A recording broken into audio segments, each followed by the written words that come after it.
창세기 11장 1절부터 9절까지의 말씀입니다. 함께 합독하도록 하겠습니다. 온 땅의 언어가 하나요 말이 하나였더라.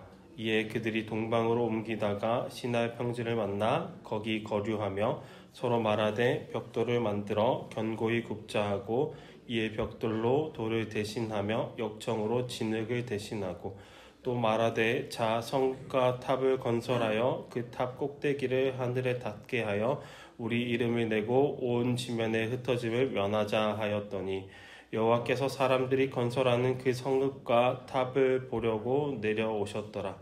여호와께서 이르시되 이 무리가 한 족속이요 언어도 하나이므로 이같이 시작하였으니 이후로는 그 하고자 하는 일을 막을 수 없으리로다. 자 우리가 내려가서 거기서 그들의 언어를 혼잡하게 하여 그들이 서로 알아듣지 못하게 하자 하시고 여호와께서 거기서 그들을 온 지면에 흩으셨으므로 그들이 그 도시를 건설하기를 그쳤더라. 그러므로 그 이름을 바벨이라 하니 이는 여호와께서 거기서 온 땅의 언어를 혼잡하게 하셨음이니라. 여호와께서 거기서 그들을 온 지면에 흩으셨더라. 아멘. 20세기의 인류의 최고의 발명품을 자랑거리를 하나 선정하라라고 이야기한다면 무엇이 될까요? 많은 것들이 있을 텐데 아마도 우주항공공학이 아마 인류의 최고의 자랑거리가 되지 않을까라는 생각이 듭니다. 그토록 꿈에도 그리던 달에 사람이 다녀올 수 있게 되었고 우주왕복선이나 우주정거장을 만들었기 때문입니다. 그렇다면은 지금 오늘날에는 인류의 최고의 자랑거리는 무엇이 될까요? 많은 것들이 또 있겠죠. 과학의 발전에 의하여서 많은 것들이 있을 것입니다. 오늘날에는 아마 21세기 초반에는 인터넷이라고 사람들이 이야기를 하더라고요. 인터넷이 없으면 스마트폰, 컴퓨터 여러 가지들을 사용할 수도 없고 세계 반대편에 일어나는 일들을 우리가 알 수도 없고 여러 가지 통신들을 할 수 없기 때문에 사람들이 인터넷이라고 이야기할 것입니다. 과학은 계속해서 발전을 거듭했었습니다. 그렇다면 사람들은 또 미래를 기대합니다. 인터넷 다음에 인류의 자랑거리는 무엇이 될 것인가? 그런 질문들을 하였습니다. 우리는 그 시기에 살아가고 있는 것 같습니다. 예전부터 인공지능의 발전이 있을 것이다 라는 그런 추측이 있었는데 우리는 그 인공지능 발전을 경험하는 시대를 살아가고 있습니다. 오늘 본문에는 바벨탑 이야기가 나옵니다. 10장에서는 약 70명의 이름이 거론되면서 여러 민족들의 리스트들이 나타납니다. 이처럼 다양한 민족이 온 땅에 흩어져서 살아가는데 특이한 점이 있습니다. 바로 언어에 관련된 부분이었습니다. 1절을 보니까요. 온 땅의 언어가 하나요 말이 하나였더라 라고 이야기하고 있습니다. 1절은 온 인류가 하나의 언어를 사용하고 있다라고 설명해 주고 있습니다. 그런데 여기서 온 땅이라는 말은 어떤 특정 지역 전체를 가리키는 표현이기도 합니다. 또 언어가 하나였다라는 말은 오히려 여기서 같은 내용의 말이라고 볼 수도 있다고 합니다. 그래서 언어가 하나요 말이 하나였다라는 뜻은 온 세상의 언어가 하나고 온 세상 사람들이 같은 말을 했다라는 뜻보다는 메소포타미아 유역의 사람들이 같은 내용의 말을 했다라는 그런 의미로도 볼 수 있다는 것입니다. 그렇다면 1절의 의미는 많은 사람들이 동일한 목적의 말만 주고받았다라는 것으로 해석할 수 있습니다. 이런 장면은 마치 스포츠 선수들이 함께 모여서 작전 회의를 하는 것과 같은 작전을 구상하는 모습을 떠올리게 합니다. 원래 사람들은 10명이 모이면 10가지 생각이 드러난다고 합니다. 10가지 특징이 드러난다고 합니다. 다 각자 다양한 생각을 가지고 살아갈 수 있다고 합니다. 모두가 동일한 주제만 말하지 않는 것인데 그런데 오늘 본문은 여러 사람들이 모여 있는데 하나의 주제만을 이야기하고 있다라는 것입니다. 3절입니다. 서로 말하되 자 벽돌을 만들고 견고히 굽자 하고 이에 벽돌로 돌을 대신하며 역청으로 진흙을 대신하고 여기서 퀴즈를 하나 내도록 하겠습니다. 노아의 홍수 이후에 인류에게 가장 최대 자랑거리는 무엇이었을까요? 3절에 그 힌트가 나타나 있습니다. 바로 벽돌로 건축을 하는 것입니다. 벽돌로 건축하는 기술이 인류의 최고의 자랑거리입니다. 여기서 가장 중요한 것이 바로 벽돌을 만드는 사건입니다. 이것은 오늘날 인공지능 만들어낸 것과도 같은 혁명적인 사건입니다. 신기술을 발견한 사람들은 무엇을 했겠습니까? 4절입니다. 또 말하되 성읍과 탑을 건설하여 그 탑 꼭대기를 하늘에 닿게 하여 우리 이름을 내고 온 지면에 흩어짐을 면하자 하였더니 4절이 오늘 본문의 핵심입니다. 인류의 큰 문제를 이야기해주고 있는데요. 그 문제가 무엇이겠습니까? 성읍과 탑을 건설하는 것이겠습니까? 그것보다 더 큰 문제가 있습니다. 도시를 세우고 그 안에 기념탑을 쌓는 일 자체는 하나님께서 하신 일들을 기념한다면 문제가 되지는 않을 것입니다. 그렇다면 인류의 문제, 진짜 문제가 무엇이겠습니까? 바로 건축하는 목적이 잘못되었다라는 것입니다. 그들이 바벨탑을 쌓는 첫 번째 이유는 하늘에 닿기 위하여서라는 것입니다. 이 탑은 사람이 사는 건물이 아니라 일종의 신전이었다고 합니다. 쉽게 말하면 인간 기술의 위대함을 드러내고 광고하는 신전이라는 것입니다.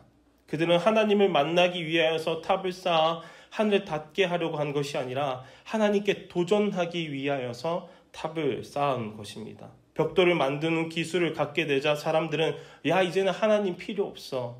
벽돌로 집을 짓고 성과 탑을 건설하면 우리 힘으로 얼마든지 우리는 살아낼 수 있어 라고 생각한 것입니다.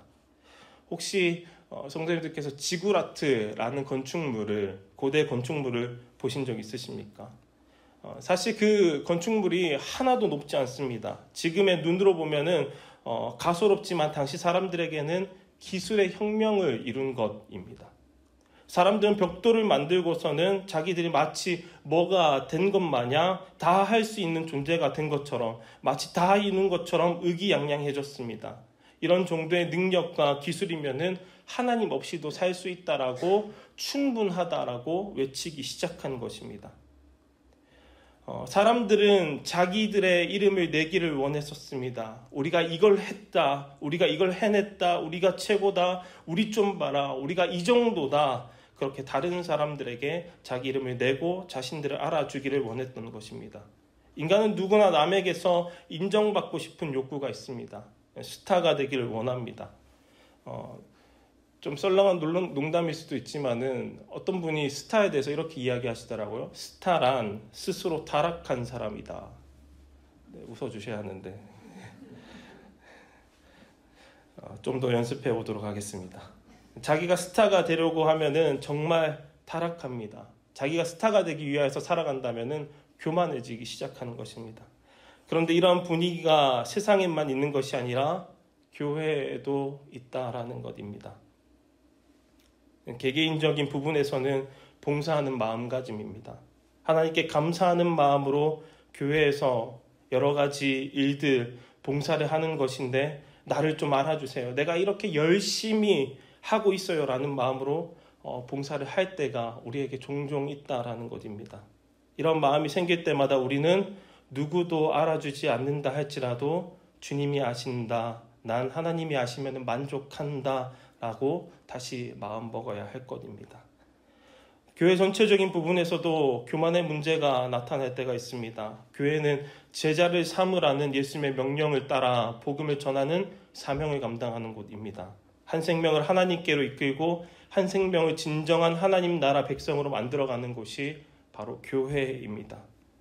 그러나 이 일은 평생토록 이루어지는 일이고 많은 시간이 필요한 일입니다. 오늘날 많은 교회들이 이 사명을 잊은 것 같습니다. 모두가 교회의 사명을 잊는다 할지라도 저와 여러분은 교회가 무엇인지 제대로 기억하길 원합니다. 하나님이 원하시는 교회가 무엇인지 기억하고 이 땅에서 이루어 나가는 저와 여러분들이 되길 원합니다. 인원을 늘려서 힘을 키우는 세상의 집단과 교회는 다릅니다. 세력을 키워서 세상에 힘을 과시하고 교회의 이름을 광고하는 것이 교회의 사명이 아닙니다. 알아주지 않아도 하나님께서 아시면 만족하는 훈련을 하는 곳이 바로 교회입니다. 남들이 대로를 걸어도 진리와 생명을 따르는 자들이 모여서 훈련되는 곳이 교회입니다. 교회는 좁은 길이고 어려운 길이고 결과도 빨리 얻을 수 없는 길이지만 생명이 있는 길입니다. 하나님이 원하시고 인정하시는 길이 바로 교회여야 하는 것입니다. 그래서 우리는 묵묵히 계속 걸어가야 합니다.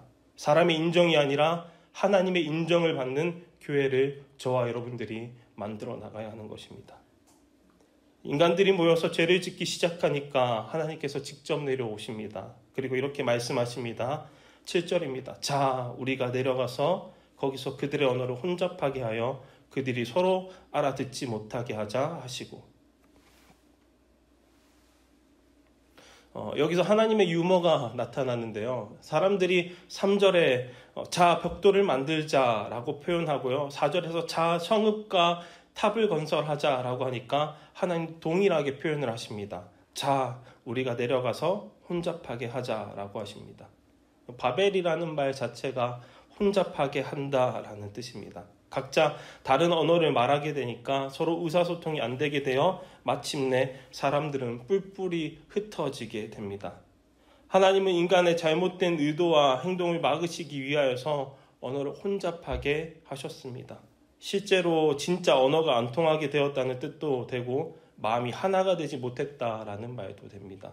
이러한 하나님의 조치는 교만에 대한 처벌인 동시에 더 심각한 죄에 빠지지 않게 하기 위한 하나님의 예방 조치이기도 합니다.